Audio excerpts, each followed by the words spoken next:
When I woke up today, I had a few different emails from different people asking me if I would weigh in on the Baton Rouge shooting. Well, at this point, I didn't know there was a Baton Rouge shooting. I just got up. I hadn't seen the news. So I had to look into it online. And once I looked into it online, it wasn't hard to find the information. It was some of the first things that come up. There were a lot of videos with people already saying, oh, the police are at it again. They're shooting innocent black people. So I thought, oh, crap, this is going to be horrible. It's always horrible when this happens. So I started looking into it a little further. And then there was an interesting wrinkle in one of the emails someone sent me. They said, hey, the police just shot an armed black man. You guys always stand up when police are abusing armed citizens' rights. Why don't you stand up when an armed black man is shot? So that made me start thinking, wow, was this guy shot because he was carrying a gun? If so, that's really an issue we need to talk about, because it is not okay for police to just shoot someone because they're legally carrying a firearm. But the more I looked into it, this didn't seem like a case of the police shooting someone just because they were legally carrying a firearm. Now, like I say, I don't know a whole lot about this, so I'm not condemning anyone, so please enlighten me if there's something here that I'm not seeing, but I'm not understanding why it's such a hullabaloo. I definitely don't understand why people are having the governor get involved and the feds get involved, or why they're even stressing the collar of the individual at all, or the collar of the officers, because I don't see how that's a factor right yet. What I've seen so far, and this is the information I have, is a 911 call was made by someone who said that someone selling CDs in front of a convenience store wearing a red shirt threatened them with a firearm. And then when police show up at that convenience store, there's a guy out front, matches the description, wearing a red shirt, selling CDs, who they then confront. Now, the only part of that confrontation I can actually see is the part that's on video, where they're telling him to get on the ground and he's sitting on the hood of the car denying their request. He's actually defying the police. And then they do what any police officer would do if someone was being defiant after they'd been called in about having a gun on them threatening people. They took him down forcefully. And once he was on the ground, I didn't see him acquiesce. I didn't see him start to cooperate. I saw him fighting. I saw him literally trying to get up. I saw him trying to get off the ground, saw him rolling around, saw him fighting with the officers. Then one of the officers goes, he's got a gun, and then you know what happens after that.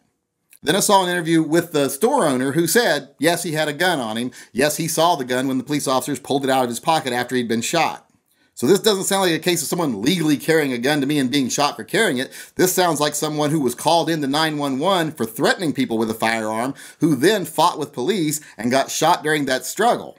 And you know, I don't know if he had the gun legally or not. Don't know one way or the other whether he had a permit for that gun or whether he even needed a permit for that gun where he was at. That's not the point. The point was he fought with police while armed. I'm not a huge fan of police getting away with things all the time. Trust me, I like to call them on things where they're wrong. But right now, I'm just not seeing enough evidence that would make them look wrong, or that would make it look like race was a factor in this. Or that the gun was actually a factor, other than the fact that after he was fighting with them, he had a gun at his disposal. That's the only time the gun came into call here, the only time the gun mattered.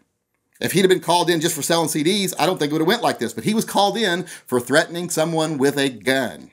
And then he chose to argue with police once they got there, to not cooperate, fought with them, and got shot. Now, could this have been handled differently? Well, of course it could have. Most things could be handled differently in hindsight. But did the police officers in this case act in a way that was just, in a way that defended themselves and everyone else around them from a guy who'd been called in for threatening people with a gun? Yes, they did. They acted appropriately, as far as what I can see so far. And like I say, if anyone's got any different information, let me know, enlighten me. I'm not someone who's afraid to defend an unpopular target here because, I defended Trayvon Martin, I defended lots of people, Michael Brown, lots of people. I have no problem with standing with someone if I think they're right, even if it's going to be an unpopular opinion. But I don't see anything here that was really wrong, at least not on the part of the police officers that were involved in this. Because I'm a big supporter of carrying a gun. I'm a big supporter of self-defense. I'm a big supporter of gun rights, period. But I am not a supporter of fighting physically with the police while you're armed, legally or otherwise, especially not if you're illegally armed, and especially not if you've just been called in for threatening someone. There is a time and a place to fight when you're right, but in the street against a police officer is not it. Even if they're wrong, you wait until your time in front of a judge and then you speak your piece. That is a bad cop's worst enemy. Someone that cooperates on the scene and then speaks their piece in front of the judge. That's what they hate more than anything. When you fight back, you justify anything they do.